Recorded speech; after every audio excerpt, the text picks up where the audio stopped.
gimana kita jahit pakai pakai tangan atau pakai mesin jahit itu gimana biar rapi. Apa ya? Belajar jahitnya sih sebenarnya. Kalau misalnya bikin baju kayak gimana, bikin tas ngejahit kulit itu kayak gimana, kayak gitu-gitu sih.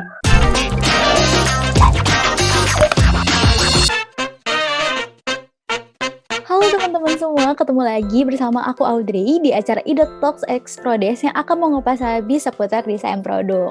Nah, seperti yang udah disampaikan di episode sebelumnya, kali ini kita akan mulai membahas satu persatu peminatan yang ada di Despro.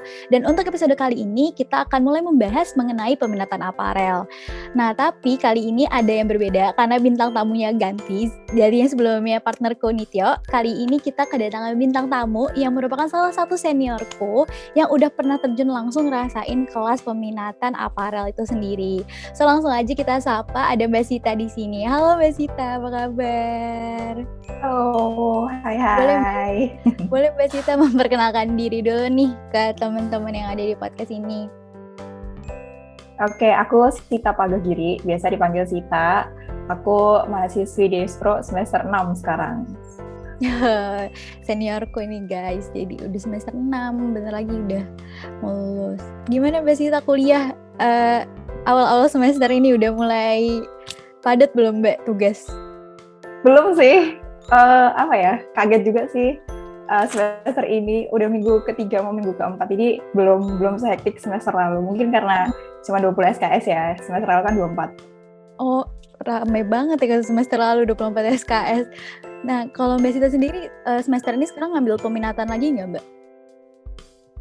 Ngambil. Ambil apa? Aku semester ini ngambil jewel perhiasan. Ngambil jewel.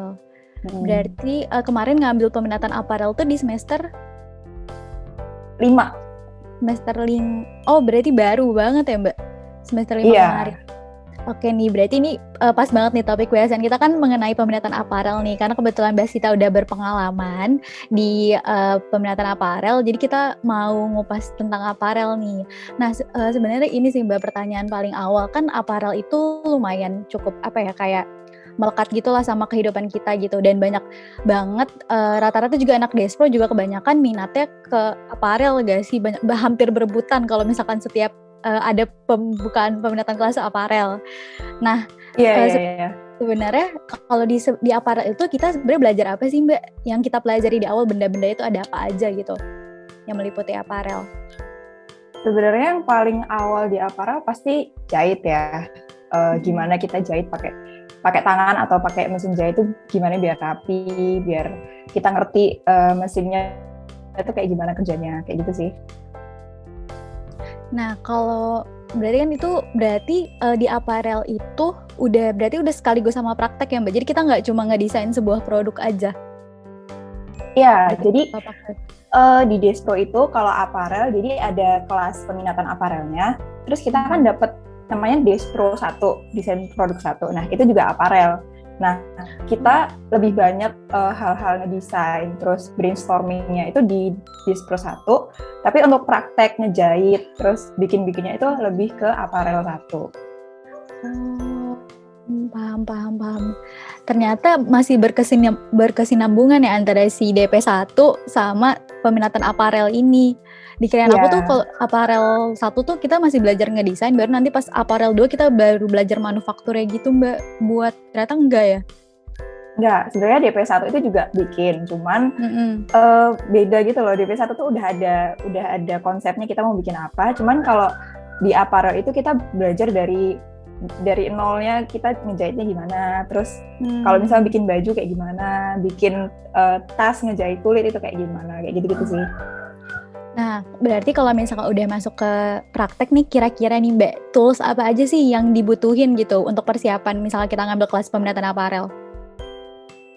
Yang paling awal pasti kemauan ya, telitian juga, karena berhubungan sama aparel tuh pasti kecil-kecil gitu kan, kita ngurusin benang, ngurusin kain yang lembut-lembut gitu. Terus yang kedua paling mesin jahit sih. Mesin jahit ya. Atau kalau misalnya nggak punya mesin jahit, kita bisa di online ini ya, kita bisa pinjam atau nebeng ke orang lain, ke saudara, ke tetangga, atau ke penjahit gitu. Cuman kalau misalnya di Despro kita udah ada lab yang punya mesin jahit gitu. Jadi kita bisa ke lab. Cuma sayangnya kalau online gini mesti usaha sendiri ya. Kalau di kampus enak udah difasilitasi. Nah kalau misalkan dari Mbak Sita sendiri nih selama belajar di aparel, yang paling berkesan gitu buat Mbak Sita, yang paling Mbak Sita sukai dari belajar aparel itu apa? Apa ya?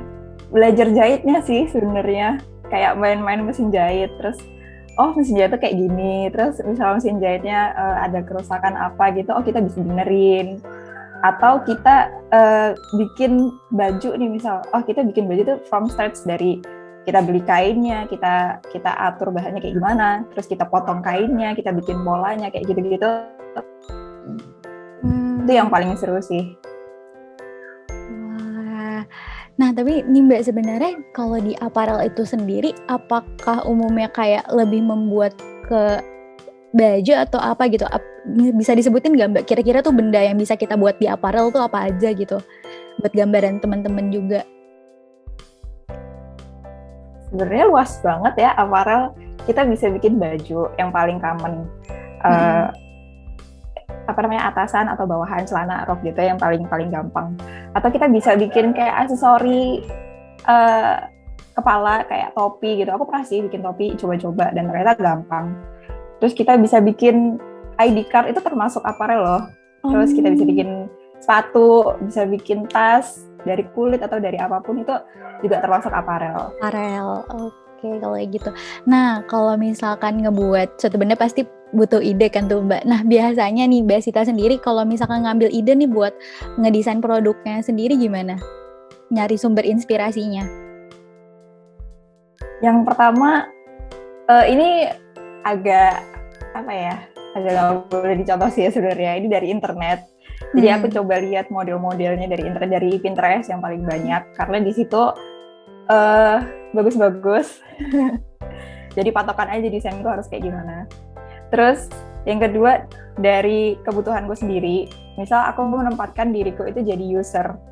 Misal aku butuh tas nih yang kecil, compact, tapi bisa muat apa aja gitu. Nah, aku harus ngedesain tuh kayak gimana.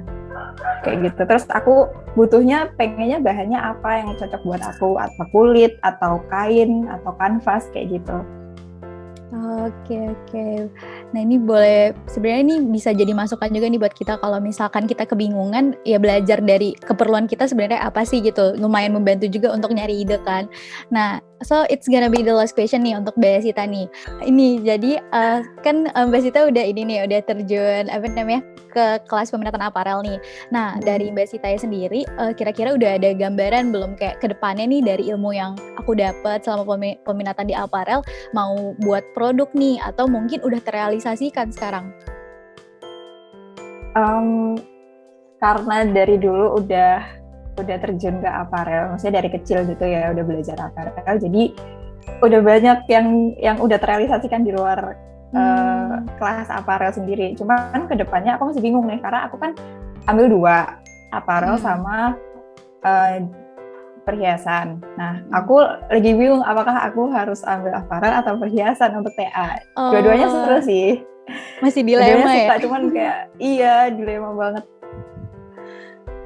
Tapi lebih condong kemana nih Mbak kira-kira? Apa masih benar-benar kayak aduh nggak tahu deh? Nggak tahu. Ya mungkin masih ada kisaran berapa semester lagi ya Mbak untuk nentuin ini. Bentar lagi ya? Kan? Terus kayak aku bingung, aku mau magang di apa, asal bikin penasaran gitu. Walah, ya ampun. Oke nih Mbak, karena tadi kita udah lumayan ngebahas nih soal aparel. Terima kasih banyak nih buat Mbak Sita atas waktunya. Makasih juga untuk teman-teman yang udah menyaksikan podcast ini. Jangan lupa pantengin terus episode terbarunya karena akan semakin seru. Makanya sampai jumpa di Ida Talks X Friday selanjutnya. Oke, thank you. Mbak Sita.